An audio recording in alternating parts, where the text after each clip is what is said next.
I feel like the poker world might actually work better as a non-battle shonen battle story. I would probably strip the power classes down to the four suits and reintroducing numbers. Interesting. Kels, what are your thoughts on that? I'm not sure if Kels is even here to still reply. Beth said, so who votes for me to appear on the vlog again Saturday, and what kind of collab would y'all want? Matt said, as a form of power system with capstone abilities of the suit abilities being within the royal class, skill royal, not bloodline royal, and this being jacks, queens, and kings. Again, talking about Kels' power system, I'm curious to see what Kels' thoughts are on that. I think Matt should have put that as a comment on like one of Kels' power system things so that he could reply to it later in case he missed those messages. Nani said, yes, Beth, and whatever. Matt said, Aces stand above everyone else's and has an ability that even transcends the royal.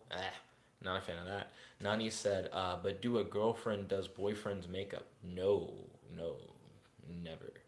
Uh, Matt said, meanwhile, the Jester slash Joker card can be what the main protagonist has, and the Joker represents infinite potential. I don't think the Joker really. Well, I guess you're saying this is your idea of how you would do it, not necessarily how it is currently construed. So I understand where you're coming from.